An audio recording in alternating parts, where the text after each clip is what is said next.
Amado e bondoso Pai, querido e bondoso Jesus, agradecidos somos uma vez mais pela oportunidade sublime de servir. E neste momento, em que muitas vezes os nossos pensamentos estão atordoados, confusos, nesses momentos que muitas vezes a insegurança e o medo nos dominam, permita, Senhor, trazer a nós a Tua presença, a Tua companhia em segurança, trazendo-nos o amparo de que necessitamos para enfrentar os momentos mais duros desta existência e os de maior aprendizado.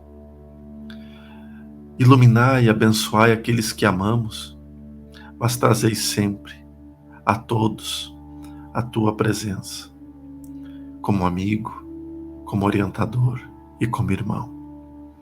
Desta forma, agradecidos, desejamos sempre um bom dia, mas acima de tudo, um bom trabalho. Que assim seja.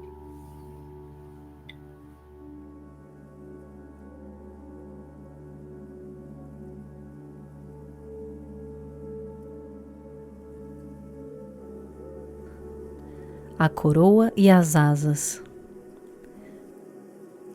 Comentava-se na reunião as glórias do saber, quando o Cristo, para ilustrar a palestra, contou despretensioso. Um homem amante da verdade, informando-se de que o aprimoramento intelectual conduz à divina sabedoria, atirou-se à elevação da montanha da ciência, empenhando todas as forças que possuía no decisivo propósito. A estrada era sombria como escuro labirinto. Contudo, o esforçado trabalhador, esquecendo dificuldades e perigos, avançava sempre, trocando de vestuário para melhor acomodar-se às exigências da marcha. De tempos a tempos, lançava à margem da estrada uma túnica que se fizera estreita ou um calçado que não mais servia, procurando roupas novas, até que, um dia, depois de muitos anos, alcançou o desejado ápice, onde um representante de Deus lhe surgiu ao encontro. O emissário cumprimentou-o, abraçou-o e revestiu-lhe a fronte com deslumbrante coroa de luz. Todavia, quando o vencedor do conhecimento quis prosseguir adiante, na direção do paraíso, recomendou-lhe o mensageiro que voltasse atrás dos próprios passos, a ver o trilho percorrido, e que de sua atitude na revisão do caminho dependeria a concessão de asas com que lhe seria possível voar ao encontro do Pai Eterno. O interessado regressou, mas agora, auxiliado pela fulgurante auréola de que fora investido, podia contemplar todos os ângulos do caminho, antes complicado ao seu olhar. Não conteve o riso diante das estranhas roupagens de que os viajantes da retaguarda se vestiam. Aqui notava uma túnica rota, acolá uma sandália extravagante. Peregrinos inúmeros se apoiavam em bordões quebradiços, enquanto outros se amparavam em capas muito pobres. Entretanto, cada qual com impertinência infantil marchava senhor de si, como se trajasse a roupa mais valiosa do mundo. O vencedor da ciência não suportou as impressões que o quadro lhe causava e abriu-se em frases de zombaria, reprovando veementemente a ignorância de quantos seguiam em vestes ridículas ou inadequadas. Gritou, condenou e fez deboches contundentes. Dirigiu-se à comunidade dos viajantes com tamanha ironia que muitos renunciaram à subida, retornando à inércia da planície vasta.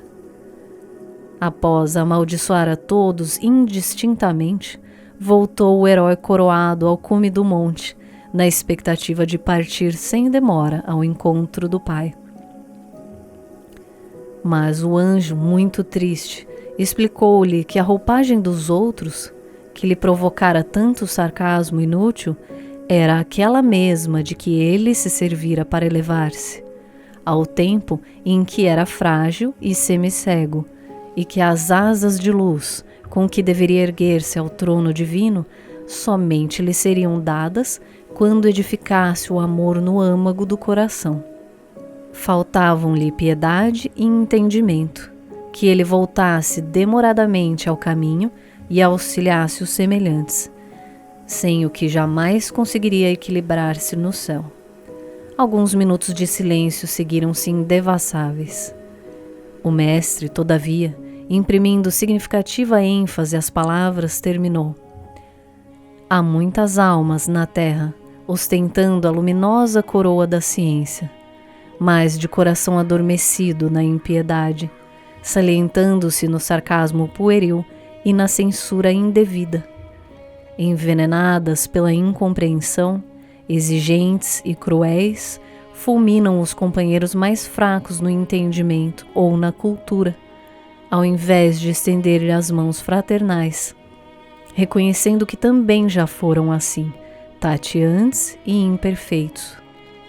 Enquanto, porém, não se decidirem a ajudar o irmão menos esclarecido e menos afortunado, acolhendo-o no próprio espírito, com sinceridade e devotamento, não receberão as asas com que lhes será lícito partir na direção do céu.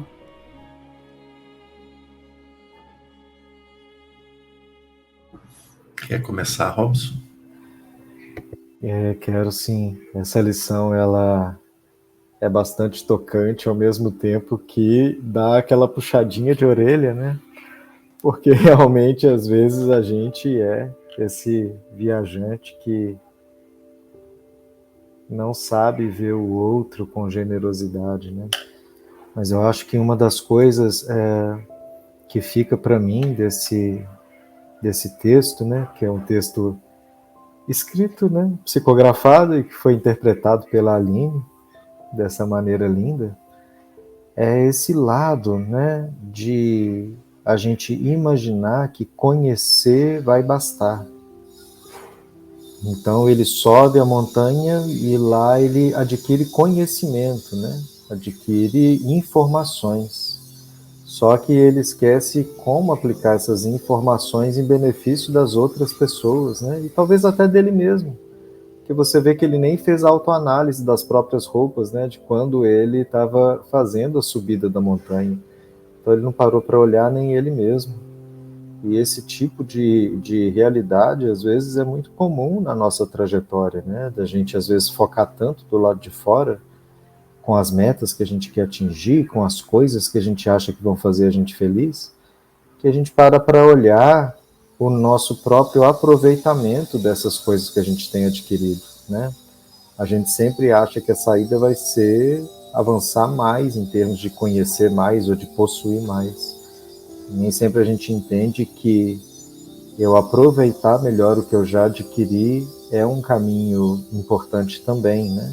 Porque eu adquiro e usufruo e aplico, adquiro mais, usufruo e aplico, né? E talvez a figura desse viajante é aquela pessoa que vai só adquirindo, né? Ele foi subindo a montanha, subindo, chegou lá em cima, ele achou, pronto, agora eu cheguei, né? E às vezes a gente faz isso com tantas coisas na vida, né? Quando eu formar, quando eu aposentar, quando eu comprar uma casa, quando eu formar meus filhos, né? E vai esquecendo de que essas metas são importantes, mas que não é isso que vai realizar a tua expansão e a tua melhoria espiritual, né?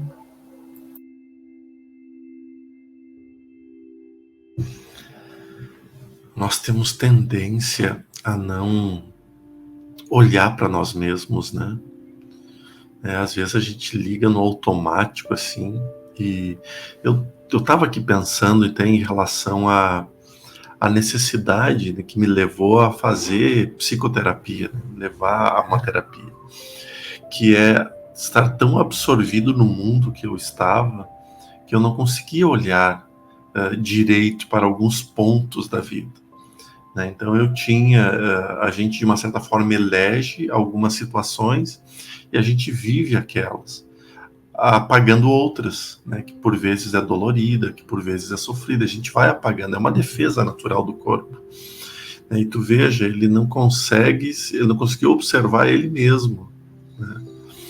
Quantas vezes nós aqui, a gente está indo no automático, numa programação, que a gente não sabe se fomos nós que criamos ou se fomos inseridos nela, e a vida está indo, está levando.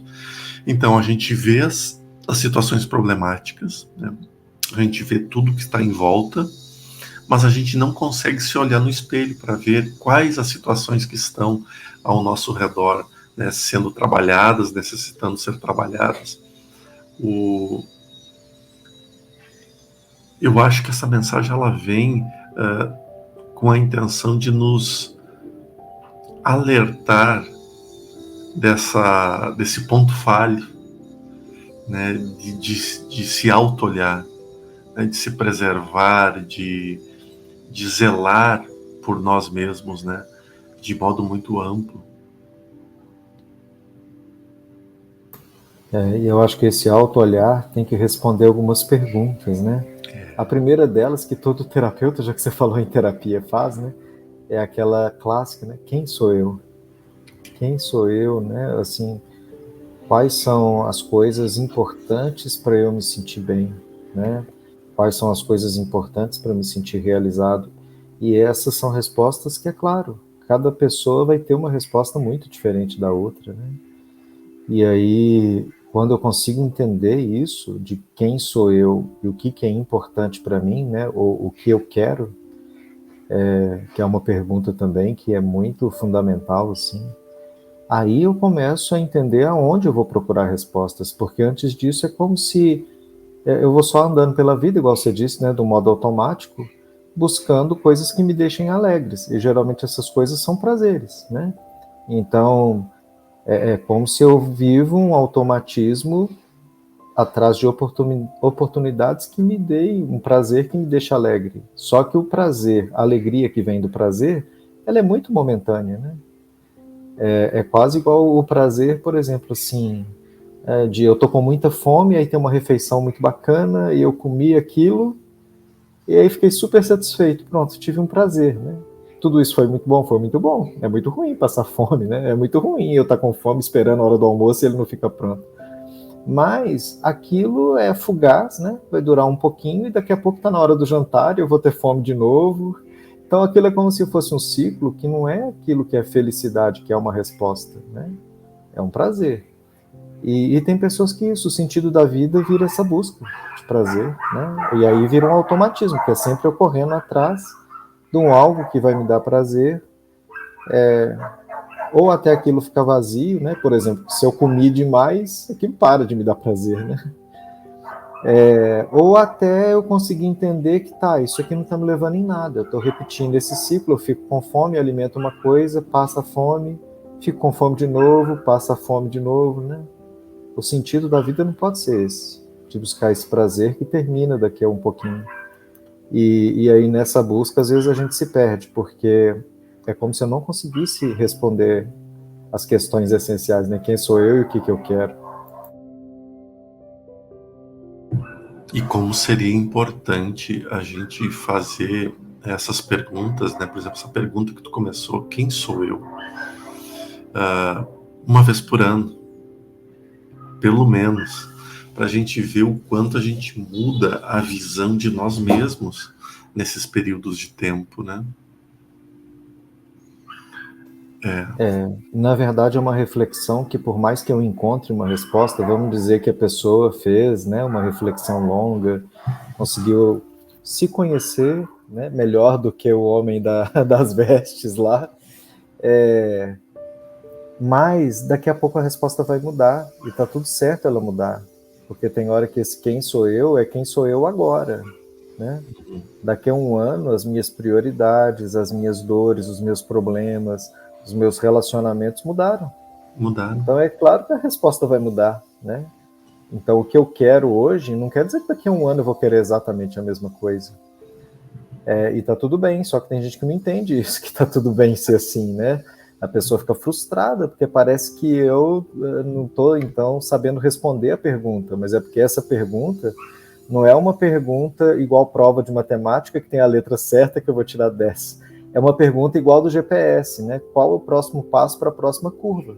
Só que depois que eu andei um pedaço da estrada, as respostas do GPS vai mudar, porque eu não estou mais naquele ponto que eu estava lá atrás, né? Exatamente, exatamente. Obrigado, Robson, por essa reflexão tão bonita. Que Deus, que Jesus e que toda a espiritualidade possa iluminar vocês. Desejamos um domingo repleto de bênçãos. Desejamos uma semana repleta de grandes realizações e que toda a espiritualidade que envolve o Portal Paz derrame a vocês tudo que vocês necessitam e estão pedindo. Paz e luz, fiquem com Deus.